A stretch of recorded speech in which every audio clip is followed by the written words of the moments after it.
அல்ஹம்துலில்லா, எல்லா புகழும் அல்லா ஜல்ல ஷானு தாலா ஒருத்தனுக்கு உரித்தாகட்டும்.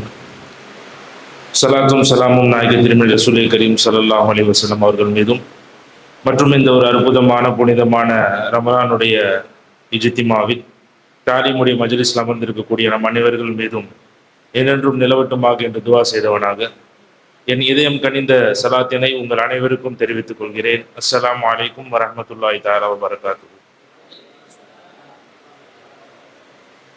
அன்பிற்குரிய மாணவ கண்மணிகளே, தொடர்ச்சியாக நம்ம குர்ஆன் ஷரீஃபில் கூறப்பட்டுள்ள விலங்குகள் சம்பந்தமாக மனித இனத்தை தாண்டி உள்ள உயிரினங்கள் என்னென்ன சொல்லப்பட்டிருக்கோ அதை நம்ம தொடர்ச்சியாக பார்க்குறோம்.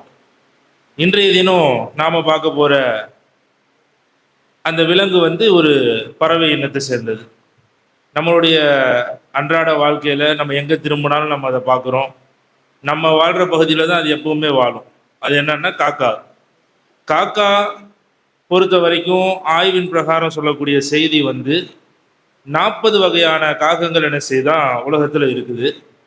சிறிய புறாவுடைய அளவிலிருந்து ஜாக்டா என்று சொல்லப்படக்கூடிய ஒரு வகையான காக்கா, அது கொஞ்சம் பெருசாக இருக்குமா, அந்த அளவு வரைக்கும் இந்த காக்காவினுடைய வேரியண்ட் என்ன செய்து மொத்தமாக இருக்கு. இந்த காக்கா நல்ல இயல்பாகவே பயிற்சிக்கு உட்படக்கூடிய இயல்பை இறைவன் அதுக்கு கொடுத்துருக்கிறான். நல்ல ட்ரெயின் ஆகுமா காக்கா. அதனாலேயே சில நாடுகளில் பெட் அனிமலாக காக்காவை வளர்க்கக்கூடாது அப்படின்னு ஒரு சட்டமும் போட்டிருக்காங்க. காரணம் என்னன்னா, நம்ம ரீல்ஸில் பார்க்குற மாதிரி இந்த காக்காவை என்ன செஞ்சிருவாங்கன்னா பயிற்சி கொடுத்து திருடுறதுக்கு அதுக்கு இதுக்குன்னு பயன்படுத்திடுவாங்கன்றதுக்காக பெட் அனிமலாக வளர்க்கக்கூடாது என்பதாக சட்டமும் இருக்குது. இப்போ அலி உசாட்ட காக்கா சம்பந்தமாக கூட நான் விசாரிச்சுட்டு இருந்தப்போ டிஸ்கஷனில் அவங்களும் சொன்னாங்க, ஒரு மாதத்துக்கு முன்னாடி அவங்க வெஸ்ட் ஆப்பிரிக்கா சைடு அவங்க பயணத்தில் அங்கே இருந்தப்போ எல்லா ஏரியாலையும் காக்காவை நம்ம பார்க்குறோம். கருப்பாக இருக்கும், கழுத்துக்கிட்ட லேசான கிரே கலரில் இருக்கும். அங்கே நான் சில காக்காவை பார்த்தேன், அந்த காக்கா கருப்பாக இருந்துச்சு, ஆனால் கழுத்துக்கிட்ட கிரேக்கு பதிலாக ஒயிட்டாக இருந்துச்சு. ஒயிட்டாக இருக்கிற காக்காக்களும் என்ன செய்யுது இருக்குது என்பதான ஒரு தகவல்கள் இணையதளத்தில் தேடி எனக்கு கிடைக்காத ஒரு அரிய தகவலை நம்ம அலி உஸ்தாத் அவங்க நேரில் பார்த்தும் ஒரு தகவல் நமக்கு கொடுத்துருக்குறாங்க. அதே போல் 18ஆம் நூற்றாண்டில் ஒரு பெரிய அறிஞர் ஆய்வின் பிரகாரம் காக்காக்களினுடைய அந்த ஆயுட்காலங்களை பற்றி பார்க்கும்போது பார்த்தா 20 வருஷம் அதிகபட்சம் என்ன செய்யுது காக்கா என்ன செய்து வாழுது. ஒரு பெண் காக்கா பருவ வயதை 3 வருஷத்தில் என்ன செய்து அடையுது.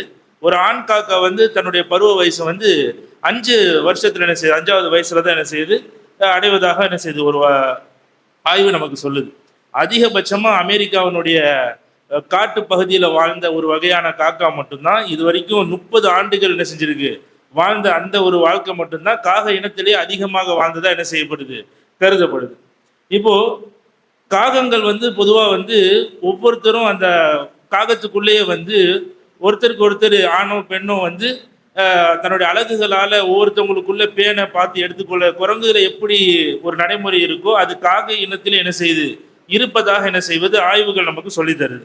இன்னொரு பெரிய விஷயம் இந்த காக்காவுடைய விஷயத்துல சொல்றாங்க, மனிதர்களுடைய முகத்தினுடைய வேறுபாடுகள் நாம பார்த்தா எப்படி பிரித்து அறிகிறோமோ அத மாதிரி ஒவ்வொரு மனிதர்களையும் தனித்தனியாக இவர் வேற அவர் வேற என்று அறியும் திறன் பறவைகள்லயே காக்காவுக்கு என்ன செய்யுது அதிகமாக இருக்குது. துல்லியமா அது தனித்தனியா பிரிச்சு அறியறதா என்ன செய்யறாங்க சொல்றாங்க. இன்னொரு ஆய்வுல இப்படி ஒரு அறிஞர் எழுதுறாரு, another skill involves dropping tough nuts into a trafficked street and waiting for a car to crush them open. அதாவது சில காக்கைகள் இப்படி செய்தான்.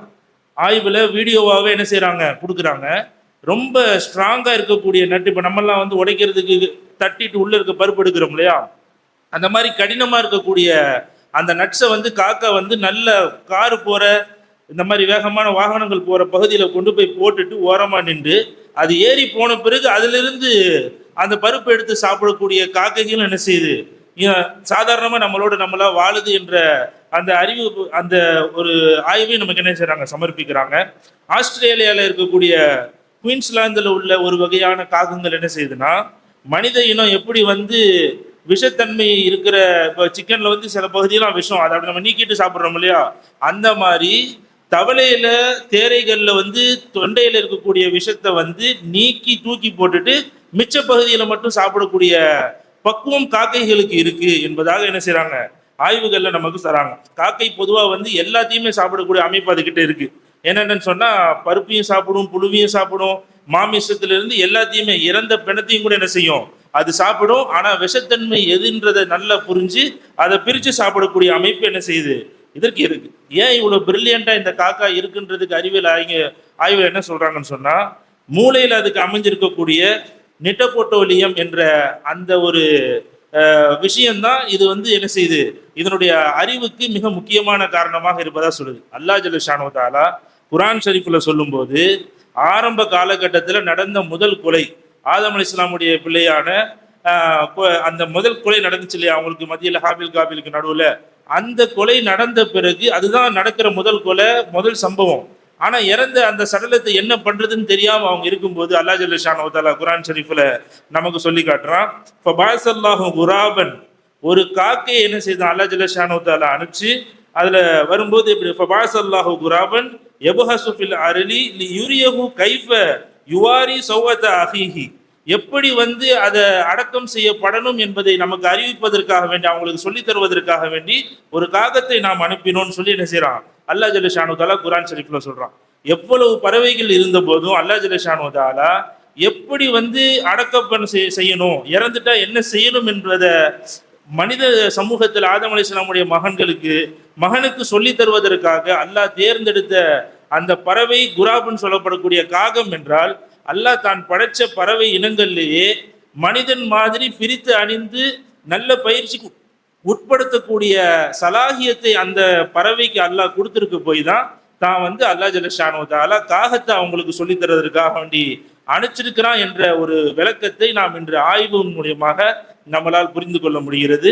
இதே போல் தொடர்ச்சியாக இன்னும் அடுத்தடுத்து அல்லாஹ் ஜல்ல ஷானு தஆலா இன்னும் என்ன உயிரினங்களை பற்றி கூறியிருக்கிறானோ வரிசையாக தொடர்ச்சியாக நாம் அடுத்தடுத்த நாட்களில் பார்ப்போம் இன்ஷா அல்லாஹ். வாஹிரு தவானா அல்ஹம்துலில்லாஹி ரப்பில் ஆலமீன். அஸ்ஸலாமு அலைக்கும் வரஹ்மத்துல்லாஹி தஆலா.